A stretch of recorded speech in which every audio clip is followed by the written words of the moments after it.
बिस्मिल्लाहिर्रहमानिर्रहीम। अस्सलाम वालेकुम नाज़रीन, आप यूट्यूब चैनल देख रहे हैं। मैं इमरान ख़ान हूँ। ख़बरें हैं कुछ मेरे पास से। सबसे पहले तो हम बात कर लेते हैं कि जो इलेक्शन कमीशन ऑफ पाकिस्तान का एक किरदार था, या इस्लामाबाद पुलिस का एक किरदार था, या FIA का एक किरदार था, ये तीनों किरदार जो हैं वो बड़े नेगेटिव थे। ये हमेशा से ऐसा लग रहा था कि इमरान खान के ख़िलाफ़ एक टूल के तौर पे इस्तेमाल हो रहे थे, और वही आदतें उनको पड़ी हुई थी। जनरल कमर जावेद बाजवा के जाते ही चीज़ें इतनी तेज़ी से बदलेंगी, इसका किसी को भी अंदाज़ा नहीं था। यानी आपको याद है, लाहौर में आवारी होटल में एक तकरीर हुई थी जहाँ पे पाकिस्तान की अफवाज के ख़िलाफ़ नारे लगाए गए थे कि ये जो दहशत गर्दी है इसके पीछे वर्दी है, इस तरह की बातें, और बड़े मायूब नारे लगाए गए थे। आसमा जहांगीर की याद के अंदर जो प्रोग्राम था, सेमिनार था, उसके अंदर मुअज़्ज़िज़ जज साहिबान भी बैठे हुए थे। वफाकी वज़ीर कानून सेनेटर आज़म नज़ीर तारड़ साहब भी वहाँ पे मौजूद थे। उन्होंने उस दिन इस्तीफ़ा दिया था और उनका इस्तीफ़ा उनसे डिमांड करके लिया गया था। लेकिन आपने गौर किया कि जैसे ही जनरल कमर जावेद बाजवा उन्होंने स्टिक हवाले की जनरल आसिम मुनीर के, तो शहबाज शरीफ साहब ने सेनेटर आज़म नज़ीर तारड़ का भिजवाया हुआ इस्तीफ़ा नामंजूर कर दिया। अब यहाँ से आप अंदाज़ा करें कि हाज़िर ड्यूटी क्या होता है और ड्यूटी के बाद क्या होता है। बस यही अगर सब लोग सोच लेना कि एक दिन ये ड्यूटी ख़त्म हो जानी है, एक दिन ये ताकत चली जानी है, इज्जत जो है वो हमेशा रहेगी, अगर किसी ने कमाई हुई हो तब। शहबाज शरीफ ने पार्टी के मरकज़ी रहनुमा सेनेटर आज़म नज़ीर तारड़ का इस्तीफ़ा नामंजूर कर दिया। वज़ीर आज़म शहबाज शरीफ का पैगाम लेकर वफाकी वुज़रा के वफ़द की इस्लामाबाद में सेनेटर आज़म नज़ीर तारड़ की रिहाइशगाह पर आमद। राना सनाउल्लाह वहाँ पे गए, ख्वाजा साद रफ़ीक वहाँ पे गए जनाब इसहाक डार साहब, मरियम औरंगज़ेब और अयाज सादिक। यानी ये लोग गए और जाकर उन्होंने बताया कि जनाब मलिक अहमद ख़ान भी कि वो आपका इस्तीफ़ा जो है वो मंजूर नहीं है, आप वापस आकर ज्वाइन इन करें। तो ये होती है ड्यूटी के अंदर होने की और ड्यूटी के अंदर ना होने की हैसियत। अब जब ड्यूटी में नहीं है तो लोग साथ साथ पोल खोल रहे हैं, बता रहे हैं कि जनरल बाजवा मीटिंग्स के अंदर हमें क्या कहा करते थे। आपको याद होगा, आज से 13 महीने, 13.5 या 14 महीने पहले मैंने एक प्रोग्राम किया था, और उस प्रोग्राम के ऊपर मैंने बाकायदा बताया था DGI की तैनाती। बल्कि इसका लिंक आप ये देख लें, उसका थंबनेल भी आपको नज़र आ रहा है, आप इसको सुन सकते हैं प्रोग्राम को। इस प्रोग्राम में मैंने 10 चीज़ें बताई थी जो इमरान खान में और एस्टेब्लिशमेंट में इख्तलाफात थे। अब वो पोल खुलना शुरू हुए हैं। जब मैंने ये वीलॉग किया था तो मुझे बाकायदा एस्टेब्लिशमेंट से टेलीफोन आए, मुझे धमकाया गया, मुझे ये कहा गया गुज़िश्ता साल कि आप रियासत के साथ हैं या आप किसी और के साथ खड़े हैं। तो मैंने उन्हें कहा कि जी आप सब में से जो भी रियासत के साथ खड़ा होगा मैं उसके साथ खड़ा हो जाऊंगा, और मेरी रियासत के साथ कौन खड़ा है उसका अंदाज़ा मुझे फ़ौरन हो जाएगा। तो ये मेरा जवाब था। बहरहाल बड़ी अजीब तरीके से बात की गई, और मुझे जहाँ तक याद है ये रबीउल अव्वल का महीना था जब ये बात हुई थी मेरी, और मैंने ये वीलॉग भी रबीउल अव्वल का महीना था जब किया था। तो उस वक्त मैंने 10 चीज़ें बताई थी कि जो इख्तलाफात इमरान खान साहब के और एस्टेब्लिशमेंट के पैदा हो चुके हैं, और मैंने ये बताया था कि इमरान खान साहब काबू नहीं आ रहे, वो अपने फैसले खुद करना चाह रहे हैं, और वो किसी के इशारों पर नाचने के लिए तैयार नहीं है, वो एक कठपुतली की तरह वज़ीर आज़म बनने के लिए तैयार नहीं है। उसमें जो बड़ी बड़ी चीज़ें थी ना, एक तो अब लोग बता रहे हैं कि जनरल बाजवा जो है वो अमेरिकन के साथ बहुत ज़्यादा राब्ते में रहते थे। अमरीकी जो पॉलिटिकल लोग थे, जो उनकी एडमिनिस्ट्रेशन के अंदर पॉलिटिकल उनके लोग थे, वो आर्मी चीफ के साथ राब्ते में रहते थे, वज़ीर आज़म के साथ राब्ते में कम रहते थे। ये बड़ी ख़तरनाक चीज़ थी। और जनरल कमर जावेद बाजवा साहब उनको चीज़ें बताया करते थे, उनसे चीज़ें पूछा करते थे, और ये बात वो कई मरतबा सहाफ़ियों को कह भी चुके थे। इसके अलावा इसराइल को तस्लीम करने के फ़वाइद वो गिनवाया करते थे। ये भी दावा किया गया। दावा क्या किया गया मैं अच्छी तरह जानता हूँ। बहुत सारे लोग उन दिनों में इसराइल को तस्लीम करने के लिए बातें कर रहे थे। हमारे एक दोस्त हैं, वो इतने जज्बाती हो गए, वो इसराइल के टीवी पे जाके ही बैठ गए। लोगों ने उनकी बैंड बजा दी पकड़ के सोशल मीडिया पे। एक और दोस्त है, उनका मुझे फ़ोन आया, उन्होंने कहा यार मेरे पे दबाव डाला जा रहा है, मेरे से 1-on-1 मुलाकात हुई है, अब मेरे से एक्सपेक्ट कर रहे हैं कि मैं इसराइल के बारे में कोई राह हमवार करूंगा, कोई थोड़ा सा अपने प्रोग्राम में इसके ऊपर बात करूंगा। तो मैंने तो उसको मना किया। मैंने कहा भाई इस तरफ बिल्कुल मत जाना, ये रेड लाइन है पाकिस्तान की। जब तक फ़लस्तीनियों को उनका हक नहीं मिलता तब तक इसराइल के मामले के ऊपर पाकिस्तान अपने मौक़िफ़ से पीछे नहीं हट सकता। ये रिस्क आप क्यों लेते हैं? जिसने आपको कहा है ना बुलवा के अकेले मिलकर, उसको बोलो वो खुद अनाउंस कर दे। और ये अनाउंसमेंट करवाने के लिए बहुत पर तोले हैं कि इसराइल में ज़राअत बहुत अच्छी है, ये बहुत अच्छा है, वो बहुत अच्छा है, तो इसराइल के साथ आप काम करें। वो कई दफ़ा वो चाहते थे, लेकिन इमरान खान साहब की एक राय पे पानी फेर देते थे और वो ये कहते थे कि मैं अपने अल्लाह को क्या जवाब दूंगा। दूसरा, जनरल बाजवा साहब का जो झुकाव था, टिल्ट था, वो अमेरिका और यूरोप की तरफ ज़्यादा रहता था। यानी ये बात तो उन्होंने मेरे सामने भी की है, बहुत सारे और लोग बैठे थे। उन्होंने कहा कि मैंने अमेरिकन को ये बात समझाई कि चाइनीज़ की तो हमें ज़बान भी नहीं आती, हम तो उनका कल्चर भी नहीं जानते, कपड़े हम आपकी तरह पहनते हैं, ज़बान हम आपकी जानते हैं, पढ़ने और घूमने के लिए हम आपके मुल्क में आना चाहते हैं, तो हमें मगरबी ममालिक या अमेरिका अपने आप से दूर ना करे और हमारे साथ ऐसा रवैया रखे कि हम चाइना की तरफ ना जाएं। यानी वो उनको ऑप्शंस की बात कर रहे थे कि आप अगर ज़्यादा अच्छा और बेहतर रवैया हमारे साथ रखें तो हमें क्या ज़रूरत है चाइना की तरफ जाने की। हालांकि पाकिस्तान की ये पॉलिसी बन चुकी थी कि पाकिस्तान पूरी दुनिया के साथ ताल्लुकात रखेगा, मल्टी डायमेंशंस में जाएगा, रशिया के साथ भी, चाइना के साथ भी, बाकी मुल्कों के साथ भी। और इंडिया के मामले के ऊपर एक बात बार बार जनरल साहब कहते थे, जिसपे मैंने सवाल भी उठाया था एक जगह कि 70 साल हमें एक तरह का, आरफ हमीद भट्टी साहब ने भी ये सवाल उठाया था कि 70 साल एक तरह की चीज़ें हमें पता चली हैं, 70 साल हमने एक निसाब पढ़ लिया, एक चीज़ें पता चल गई हैं। अब 70 साल के बाद हम लोगों को कैसे जाके बाहर बताएं और कायल करें कि जनाब अब तो इंडिया के साथ हमने ताल्लुकात बनाने हैं। यानी इमरान खान साहब की पॉलिसी ये थी 5 अगस्त 2019 के बाद से कि इंडिया ने वहां पे बहुत जुल्म किया है, इंडिया ने वहां पे काला कानून राइज किया है और इंडिया ने उनकी जो कश्मीर की एक अलग हैसियत थी जुदागाना, वो छीन लिए। लिहाजा इमरान खान साहब को लगता था कि इंडिया के साथ जब तक वो रिवर्स नहीं करेगा हम बातचीत नहीं करेंगे। वो अड़ गए थे अपने मौक़िफ़ पे। लेकिन जनरल बाजवा और कुछ थिंक टैंक्स हैं, वो ये सोचते थे कि नहीं, इंडिया के साथ बातचीत होनी चाहिए, बाकी फोरम्स को खोलें, बाकी चीज़ों के ऊपर बात करें। और ये बहुत सारे सहाफ़ीज़ के गवाह हैं, आहिस्ता आहिस्ता वो ये सारी चीज़ें बताएंगे, क्योंकि ये बाजवा डॉक्ट्राइन थी। बाजवा डॉक्ट्राइन बाजवा के साथ चली गई। जो जनरल राहील शरीफ साहब की पॉलिसी थी वो उनके साथ चली गई, जो जनरल कियानी थे वो उनके साथ, जो मुशर्रफ थे उनके साथ चली गई। इसके अलावा जो पिछले जर्नैल थे वो अपनी अपनी पॉलिसीज लेकर चले गए। तो बाजवा डॉक्ट्राइन चली गई। अब उसके ऊपर डिस्कशन होगी क्या वो ठीक थी या गलत थी, उसने मुल्क को फायदा दिया या नुकसान दिया। यानी वो हमेशा चाहते थे कि वेस्ट के ब्लॉक में जाएं, मगरबी ममालिक के ब्लॉक में जाएं। गालिबन इस तरह की खबरें मार्केट में ट्रैवल करती हैं कि शायद वो खुद भी वहीं सेटल होने का इरादा रखते हैं। लेट्स सी वो वहाँ हो सकते हैं या नहीं हो सकते, या वो कहाँ सेटल होंगे।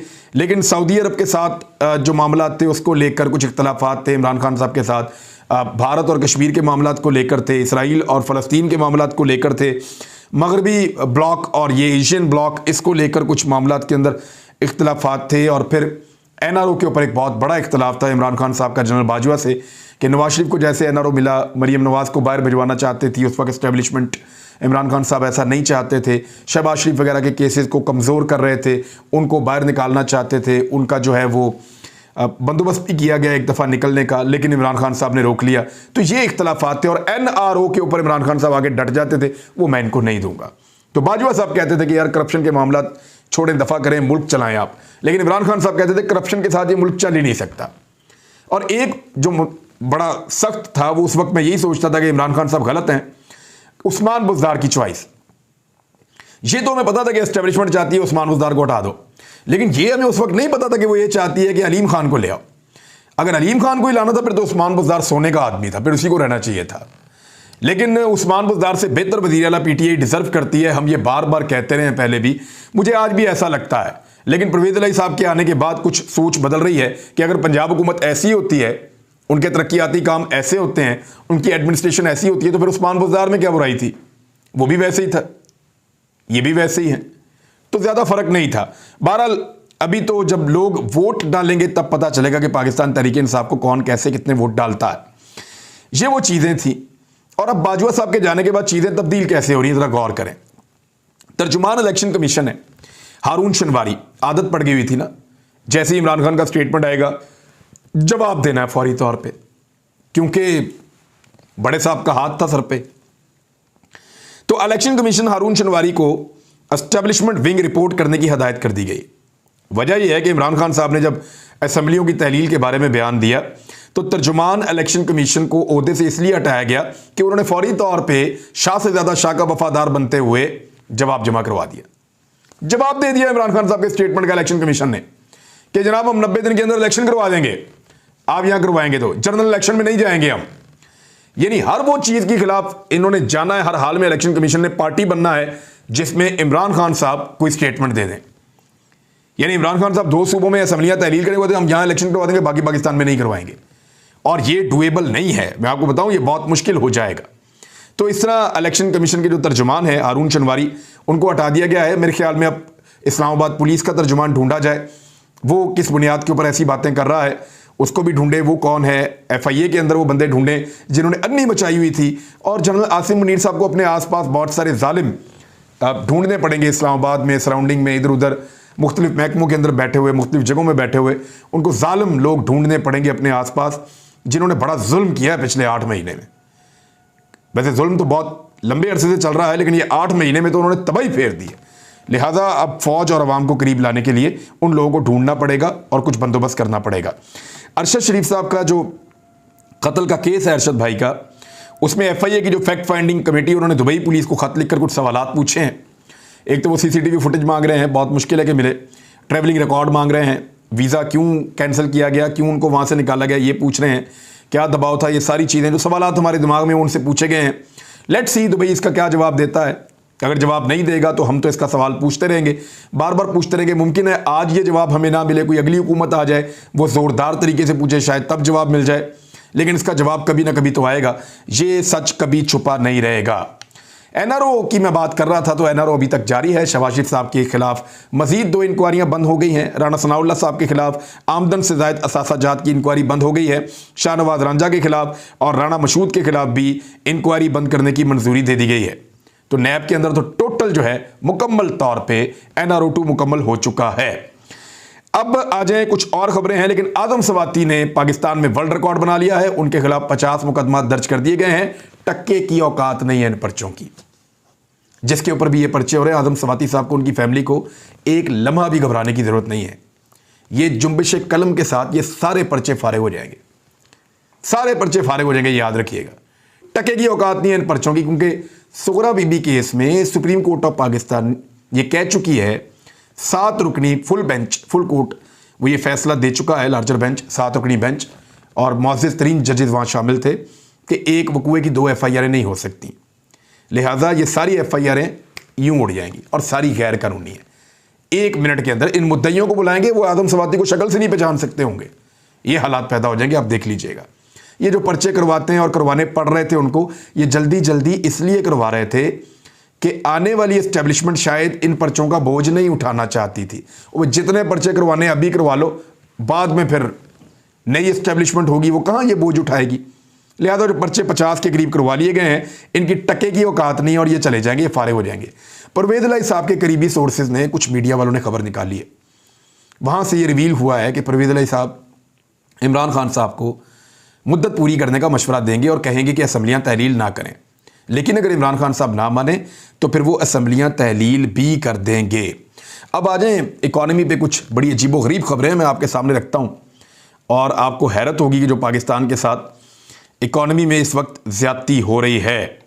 सबसे पहले तो आप ये देखें कि इमरान खान साहब के दौरे हुकूमत में जो क्रूड ऑयल था उसकी कीमत $125 फी बैरल से ज़ायद थी। अंडरस्टैंड कर लें ज़रा बात को।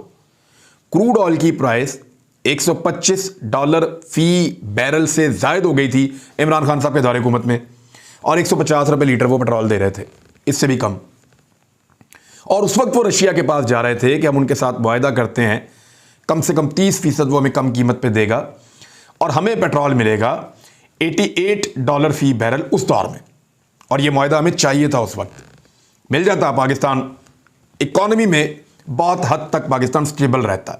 लेकिन उस वक्त ये जो इंपोर्टेड हुकूमत अब बनी है, इन लोगों ने तब मुखालफत की, किधर जा रहे हैं, रशिया क्यों कर रहे हैं सौदा, अमेरिका को नाराज कर रहे हैं, ये हो जाएगा वो हो जाएगा, एस्टेब्लिशमेंट भी पीछे पड़ गई, सारा खाना खराब कर दिया डील का। अब 8 महीने गुजर गए हैं, पाकिस्तान ने दुनिया का महंगा तरीन पेट्रोल खरीद के बेचा और महंगा तरीन बेचा है पूरी दुनिया के अंदर। अब इस वक्त जो है वो क्रूड ऑयल की प्राइस कल थी $73 और दोबारा चेंज हुई है $75, यानी बहुत कम हो गई है। $50 फी बैरल प्राइस नीचे आ गई है, यानी लगभग जो कम हुई है वो 40% कम हुई है। इधर 40% पेट्रोलियम मसनूआत की कीमतें आलमी मंडी में कम हो गई हैं और दूसरी जानिब पाकिस्तान ने कोई 60% से ज्यादा बढ़ा दी हैं। यहां 40% कम हुई है, हमने 60% बढ़ाई है।